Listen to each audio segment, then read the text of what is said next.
Bom dia a todos! Graça e paz do Senhor Jesus seja com todos nós. Uma ótima sexta-feira para todos. Hoje é dia 2 de junho de 2023. Seja muito bem-vindo ao nosso devocional de hoje. E nesta sexta-feira vamos avançando aí pelo livro do profeta Zacarias. E hoje nós vamos falar de Zacarias capítulo 10, 11 e 12. Mais 3 capítulos aí para a gente ir avançando na profecia de Zacarias. Deixa eu ler já logo o texto, porque aí a gente vai ter um pouco mais de tempo aqui para conversar sobre o que vamos falar nessa manhã. O tema é o reino de Deus. E eu vou explicar por que a gente vai falar sobre isso aqui lendo o texto que está em Zacarias, capítulo 9, a partir do verso 10. Eu vou ler o 10 e o 11. Talvez eu leia também o 12. Vamos lá. Zacarias capítulo 10, versículos do 9 até o versículo de número 11. Naquele dia procurarei destruir todas as nações que atacarem Jerusalém. Derramarei sobre a família de Davi, sobre os habitantes de Jerusalém, um espírito de ação de graças e de súplica. Olharão para mim aquele a quem transpassaram e chorarão por ele, por quem chora a perda de um filho único, e se lamentarão amargamente por ele, como quem lamenta a perda de um filho mais velho. Naquele dia, muitos chorarão em Jerusalém, como os que choram em Hadad-Rimon, no vale de Meguido. Todo o país chorará separadamente, cada família com suas mulheres chorará, a família de Davi com suas mulheres, a família de Natã com suas mulheres, a família de Levi com suas mulheres, a família de Simei com suas mulheres e todas as demais famílias com as suas mulheres. Eu li um pouco mais longo aqui o texto, mas o ideal aqui é que você leia todo o capítulo 12. Por quê? Porque o capítulo 12 marca o início da segunda profecia de Zacarias. Lembra que Zacarias, ele faz duas profecias extremamente messiânicas e também escatológicas, ou seja, ele faz menções à chegada do Messias, a vida do Messias e o reino que o Messias virá implantar. Ele faz isso através dessas duas profecias. A primeira profecia vimos ontem, a segunda profecia começa exatamente aqui no capítulo de número 12. Essa profecia, ela mostra que o reino de Deus, lembra que Zacarias, Ageu, Esdras, Esther, Neemias, Esther um pouco menos, mas Esdras e Neemias, todos estão tratando exatamente de dois temas, o templo e a aliança. E aqui, Zacarias, não vou dizer que vai inserir um novo tema, porque o templo e a aliança estão intimamente ligados com o reino de Deus, mas agora Zacarias vai inserir aqui esse tema que é o tema do reino de Deus. O reino de Deus vai vir, essa é a promessa que Zacarias fala, mas ela vai vir com um preço altíssimo, um grande custo. E no Novo Testamento, essa chegada do reino, ela abrange tanto a primeira como a segunda vinda de Cristo. Os dois estão juntos para cumprir essa chegada. Isso mostra que, em alguma medida, a profecia de Zacarias ela tem um cumprimento imediato e também um cumprimento futuro. Por exemplo, um cumprimento imediato, nós temos aí, o choro pelo aquele que eles transpassaram. Vamos falar disso daqui a pouco. Nós temos aqui um pouco para trás, no capítulo, se eu não me engano, capítulo de número 11, onde ele fala sobre o pastor que foi comprado por 30 moedas de prata. Eu tinha até separado esse texto aqui para eu poder ler, mas eu acabei aqui não me lembrando de onde está aqui, mas está no capítulo 11 aí, que fala exatamente que ele vai ser comprado por 30 moedas de prata. É muito interessante, por quê? Porque essa profecia se cumpre aonde? Lá em Jesus, quando Jesus é traído aqui, tá aqui, versículo 12.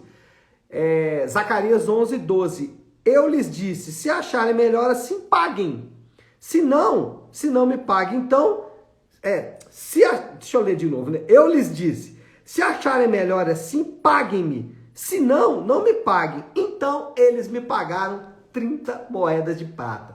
coincidência ou não, Jesus foi vendido por 30 moedas de prata. Mas vamos falar aqui então, já que acho que não há muita dúvida dessa ligação entre o que está acontecendo aqui com o que aconteceu com Jesus, com o que vai acontecer ainda no futuro. Algumas coisas importantes aqui. Primeiro é que esse reino ele tem uma marca.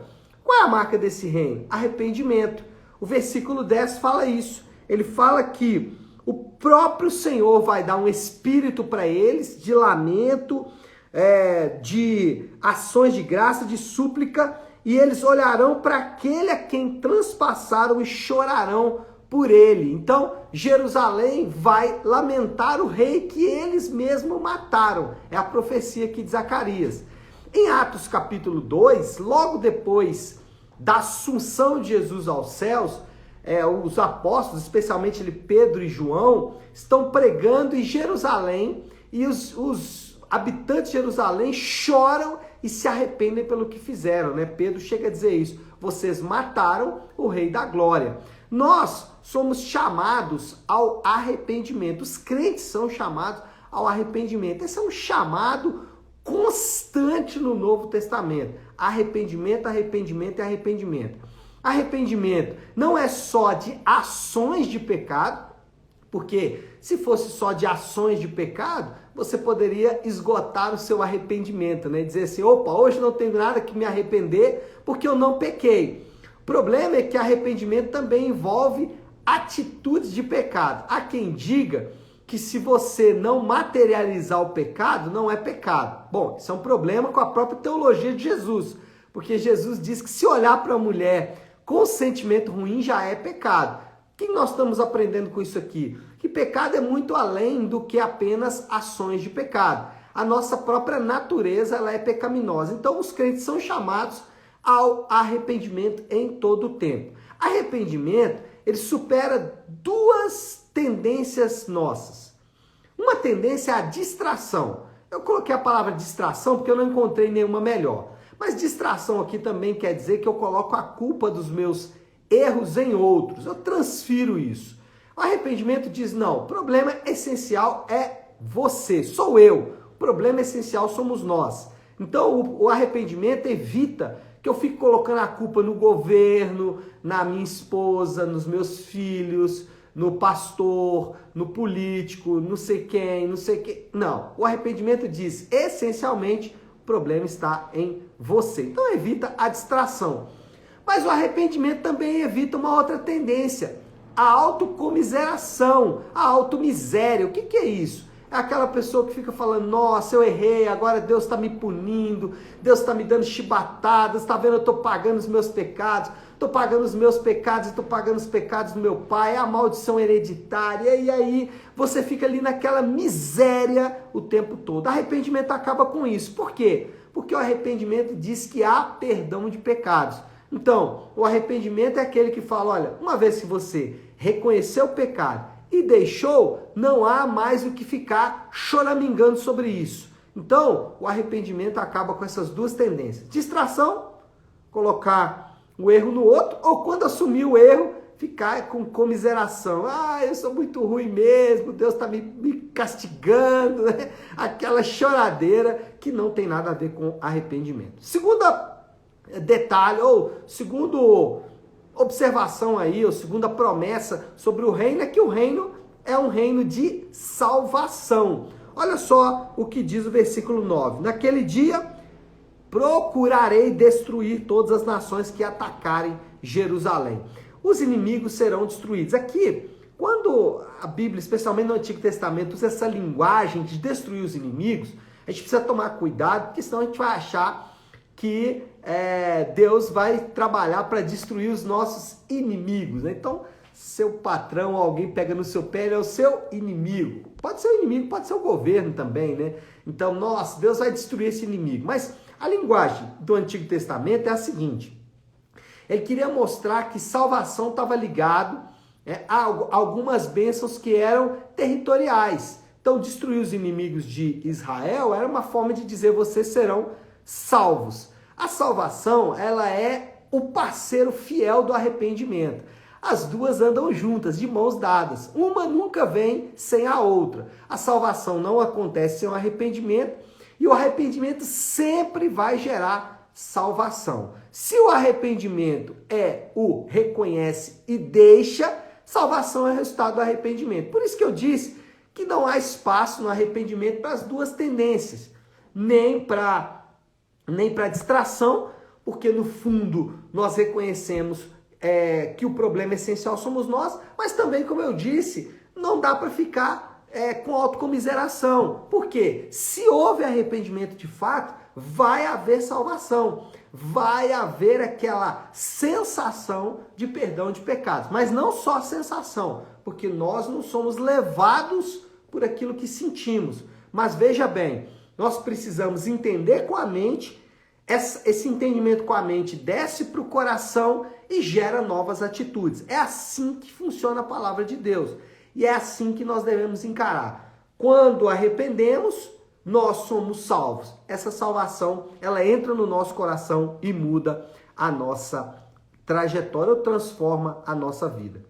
E por último aqui, existe uma tensão entre o já e ainda não. Então, primeira coisa, o arrependimento é uma marca distintiva do reino, a salvação é a promessa do reino e existe uma tensão entre o reino já estar implantado e o reino ainda não está plenamente implantado. Olha só, essa tensão ela não é nova, entre já e ainda não. Se a gente pensar, por exemplo, nas pessoas que receberam essa profecia aqui de Zacarias, lá nos primórdios, pensa como eles estavam, voltando do exílio, né? Estavam vindo da Babilônia e a cidade, a nação estava completamente destruída. E aí qual é a profecia? A profecia é essa: não, vocês serão salvos, né? Ou naquele dia procurarei destruir todas as nações. Então pensa para esse povo. Peraí, mas nós estamos aqui completamente destruídos, Deus está falando que vai destruir nações que nos fizeram mal? Então veja que essa tensão, ela não é algo novo, sempre existiu. E essa tensão entre já estamos no reino de Deus e ainda não estamos no reino de Deus, ela supera duas posições. A posição fatalista, ela é superada nessa tensão. Qual é a posição fatalista? Bom, se Jesus vai voltar, se eu estou aguardando o reino de Deus, se a grande promessa de Deus para mim é no reino vindouro, então eu não preciso fazer nada. Os irmãos de Tessalônica viveram essa tensão. E Paulo chama a atenção deles, fala: olha, isso está errado. Por quê? Porque enquanto o reino não está plenamente implantado, nós temos diversas tarefas a serem realizadas. Então, isso supera o fatalismo. Nós vamos ter que fazer algumas coisas enquanto vivemos aqui na Terra. Mas também supera uma segunda posição, que é o triunfalismo, que é o seguinte: não, eu já estou no reino de Deus, estou reinando com Cristo, o crente reina com Cristo, e aí acha que agora o reino já está plenamente implantado e vai dar tudo certo para os crentes. Também o Novo Testamento não ensina isso, ensina o contrário, de que em meio a lutas, tribulações e perseguições, vamos alcançar ou vamos chegar ao reino de Deus. Então, essa tensão entre já e ainda não supera essas duas tendências. Fatalismo, já que o reino ainda não está implantado, não tem que me preocupar muito, ou triunfalismo, já estou vivendo o reino, já sou mais que vencedor, já tenho todas as minhas vitórias. A Bíblia não ensina nem uma posição e nem a outra. Ela diz que existe essa tensão entre já e ainda não. Bom, moral da história, porque o tempo urge, né? Vamos lá. Qual é a moral da história? Os crentes são o povo da aliança, que viverá eternamente no reino prometido por Deus. Experimentamos em parte suas bênçãos atualmente, falei de algumas delas aqui agora há pouco, e vamos experimentar sua realização no futuro, quando o reino vai estar plenamente implantado. E agora, qual é a aplicação? O que a gente pode fazer com tudo isso nessa manhã de sexta-feira? Bom, A aplicação aqui, ela grosso modo é confiança em Deus. A gente tem que continuar confiando no Senhor. Agora, essa esperança escatológica de que Deus vai, no final de todas as coisas, restaurar tudo e que nós temos uma tarefa a realizar enquanto estamos aqui, ela é extremamente importante para nós mesmos. Por quê? Porque essa esperança escatológica, ela nos fortalece de um modo que nós não esperamos. Essa expectativa escatológica, ela é a força que nós precisamos. Então, se você está enfrentando uma luta, uma perseguição, uma dor, uma aflição, apegue-se a essa esperança escatológica. E se você está aí em um tempo bom na sua vida, vivendo aí, um tempo glorioso, lembre-se, você tem uma tarefa a realizar. Não fique procrastinando essa tarefa. Faça logo, porque essa é a realidade do reino de Deus. Tá certo, meu povo? Acho que é isso, né? Chega de falar. Já falei para danar e agora é hora de orar, né? Vamos orar, vamos finalizar aí o nosso devocional de hoje, também a nossa semana de devocionais. Então, se você puder, para o instante aí que está fazendo e vamos juntos buscar a Deus em oração, como eu sempre faço na sexta-feira, oração do Pai Nosso. Pai nosso que estás nos céus, santificado seja o teu nome. Venha o teu reino, seja feita a tua vontade, assim na terra como no céu. Dá-nos hoje o nosso pão de cada dia. Perdoa as nossas dívidas, assim como perdoamos aos nossos devedores. E não nos deixes cair em tentação, mas livra-nos do mal, porque teu é o reino, o poder e a glória para sempre. Amém. Amém, meu povo? Bom, então é isso. Nós vamos ficando por aqui. Que Deus te abençoe. Uma ótima, uma excelente sexta-feira para todos. Fiquem com Deus.